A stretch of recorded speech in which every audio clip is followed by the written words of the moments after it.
Hi guys. Okay, this is Blackbird R&D Part 2.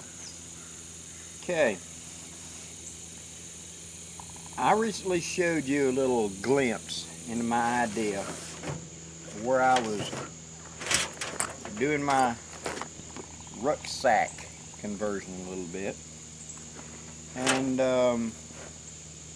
I got a lot of feedback from a lot of you, and quite a few people. I had pointed out where I had modified a Blackbird strap to make it attach differently.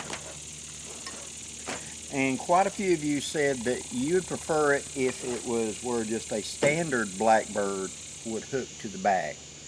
Kind of the mindset, see, my mindset was to have a standalone bag that had a Blackbird incorporated into it. And then I would have my regular Blackbird haversack. And so this would, when I got to camp, I could take the modified Blackbird off and leave this hanging on a tree. But what many of you have requested and point out, and you've got a valid point, okay, that why not make it where the standard Blackbird hooks onto it? Okay, you got a point. I modified the standard Blackbird and came over here and just cut it and put a ring, and then I put a set of double D rings on the strap. That way I could turn it into a belt. If we leave it attached, since the Blackbird strap comes off, if I took the double D's off of here and hooked it to the, we'll call it the knapsack, or let's just call it the small ruck, okay? A lot of people don't like the knapsack name. They say it's really just a small rucksack or a day bag. So we're going to call it the overnighter. How about that? Alright, so attaching to the overnighter bag, I can put the D-rings attached to the body here. And that way you would take the strap of the Blackbird, go through the rings on the overnighter, and then run it across and hook the existing ring, probably go through another ring on that side and then come up and hook to these rings, so that the strap would just simply anchor it to the overnighter bag. Now, what I wanted to do, well, tell you what, let me set up and I'll show you how I've modified this French pack so that we're up on speed together. 1 second. Okay, as the F1 French backpack comes, it looks like this. This is the top flap. It has a series of ties and straps. I sliced it along the top and took that off. I'm planning on keeping that because I'm pretty sure I can turn that into some sort of tool roll or some sort of protective cover or something like that by just resewing a couple of buckles. So I'm hanging on to that. Now, across the top you have these two flaps like this with these long straps that hook it to pull the two sides in. I cut those off. Up here on the top there's an outer flap. I just simply went around the seam and took that off. And then on the inside there's a divider dividing the main pocket into two sections. I took that out. So what I'm left with is a big open bag at about the right size and dimension that I wanted. Now, I put in this draw cord system. I poked a hole in the body all the way through. Then I took a piece of light string, something strong, and I put 2 ends through the hole and looped it around a piece of paracord and popped the paracord through the hole. I then tied a big knot. I'll tell you why in a minute. That became my anchor point. Then I came over and poked 2 more holes and threaded the paracord that way till I got all the way to the outer edge. Okay. Then I put in a series of grommets along the edge So now that I've got a shock cord that I can draw the bag up. Why leave that big loop? Because I found that if I then take my cord and pass it through it, the cord lock will act like a toggle and will hook over it just like that, and so I can pull it up, secure it, and it will stay in that pull, and it pulls the bag forward, the front of the bag toward the back of the bag, toward the straps, and it has less shake, less pulling away from center of gravity. It keeps the load pulled tight against me. I found this in past events, in past bags, and so I just wanted to continue that idea further on. Now also,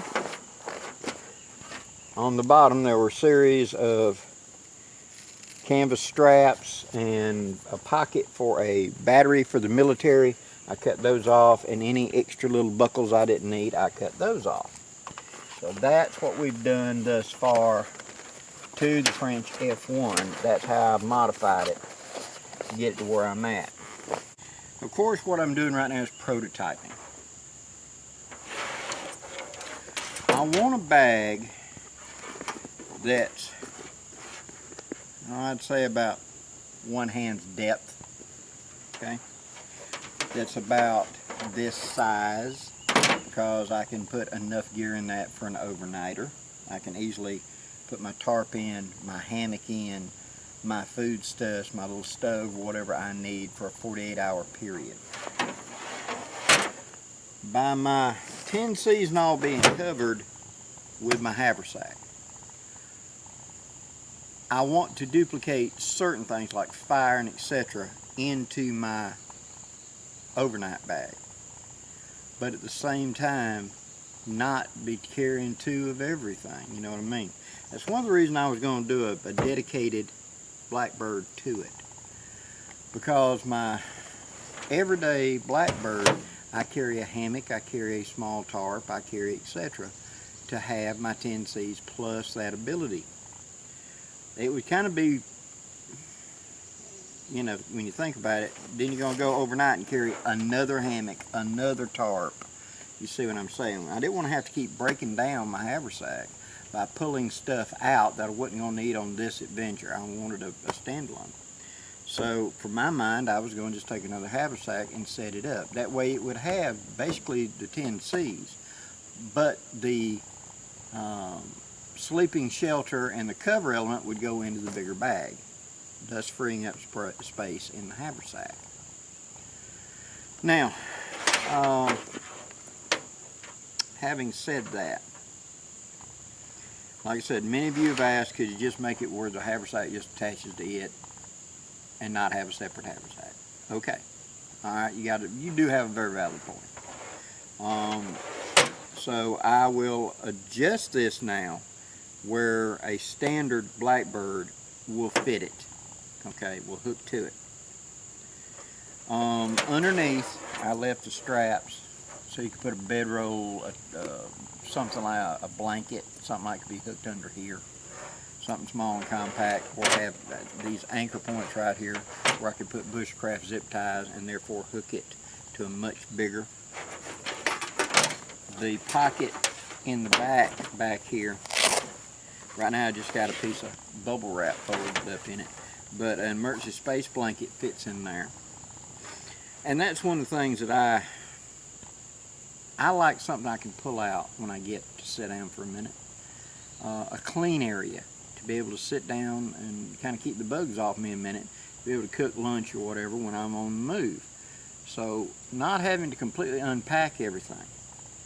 Just simply pop this open and, you know, sit the pack down, pull it out, open it up, and be able to sit there and make a cup of coffee, whatever, you know, and have a clean area. I really like that.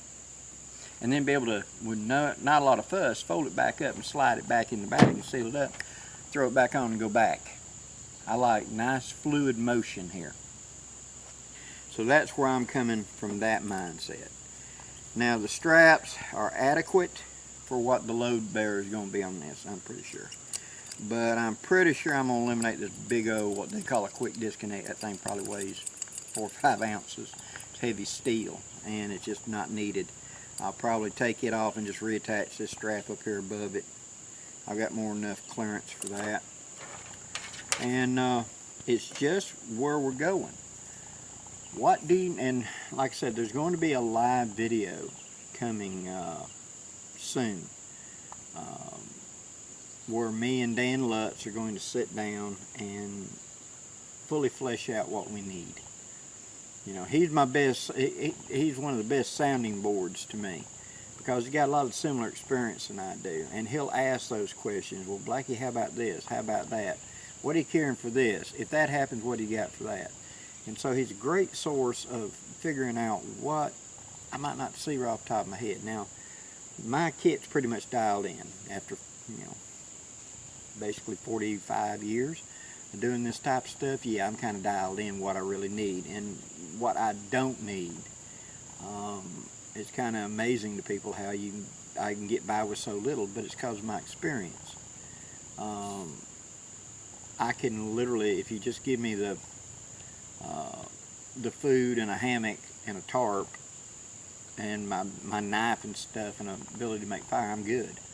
You know, yeah, it'd be nice if I had this or that or whatever, but I can function. It's because of experience. So I don't need a great big rucksack for a 48-hour event. I want to just be able to come in, set up a hammock, set up a tarp, have my gear in a secure place. I need food for a lunch, a snack, a dinner, a breakfast, a lunch, a snack. The ability with my grill or whatever to have something to drink and carry a few powdered things, make up a cup of whatever, of Kool-Aid or whatever to have a little flavor. And besides that, I'm good. I mean, what's in the haversack and what's strapped to me is going to handle everything else. I don't need to carry a house with me. And so I'm trying to pare it down. You know, that's the whole purpose of this, is where I'm going is I want it as lean as possible. Where it's, could you get by with just a haversack? Yeah, but I'd like a bigger tarp and I'd like a bigger hammock. An add-on pouch that the overnighter bag will allow me to have straps, put my gear onto it, and continue on with little or nothing. Several of you asked, well, couldn't you just take the flap that's on it, that was originally on the bag, and modify this haversack to hook to it, because you got the tie-ties down here at the bottom? And yeah, I could do that. And I may end up doing that. I may just reattach that, streamlined quite a bit, and make it where the haversack attaches to the anchor points on it. Like I said, the D-ring's up here, and then a set of rings over here, so I can hook the pack on the 2 points to the flap, and then down here on the bottom, utilizing a soft shackle to hook to an attachment point on the flap, so that when I take off the haversack, it would still have a flap on it for inclement weather. Several of you have asked that. And that is a very valuable point. Okay? We're learning, we're going through the steps right now. And that's what I'm trying to do. I'm bringing you along as I'm trying to mentally work this out and get the best bag I can. Now, once I get the design worked out and do a few overnighters with just that bag and kit, and you'll be going along on those, then we'll address the idea of how could we improve this part. What would I do, and how would I make a standalone? You know, is this modified design good like this? I just make another one like this? Or do I, you know, if it was more tapered this way, I'd like it better. If it was little, those would be the things that we'll find out as we field test it. Because ultimately, I'll make a pattern and create a bag from scratch. I can take old U.S. Army duffel bags and use that green canvas and sew that. I've got a machine that'll sew it. And I can make my own bag from scratch. Why didn't I do that? because you end up doing a lot of bags from scratch that are prototypes that you end up don't work out and throw away. This surplus bag was dirt cheap. It was worth it to save me the time to have to sew from scratch, and therefore I've got something that's already got straps, already got buckles, already got places I could easily modify to what I wanted, and therefore it's something kind of sacrificable. You see what I'm saying?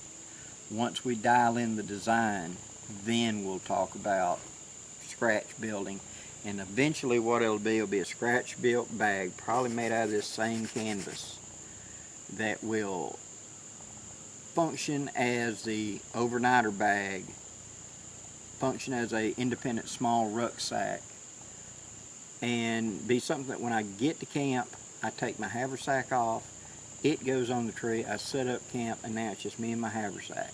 It's a small base camp then. One other issue that was asked was about carrying axes and stuff on it. Yes, I plan to put a series of loops on the side so that I can hook soft shackles, so I can attach a shovel or an axe or whatever to the center front of it on either side. That'll also allow me to take up something big and bulky, like a big bedroll, and go around it and then soft shackle it to it like a old military yoke type pack of World War II, and that will give me a lot of opportunity that way. I like versatility, I like opportunity. Till next time, guys, thank you very much for watching my channel, and thank you for being part of this. If there's anything you want to incorporate, please put it in the comments. Till next time, I'm Blackie, wishing you safe journeys. Have a great day, guys.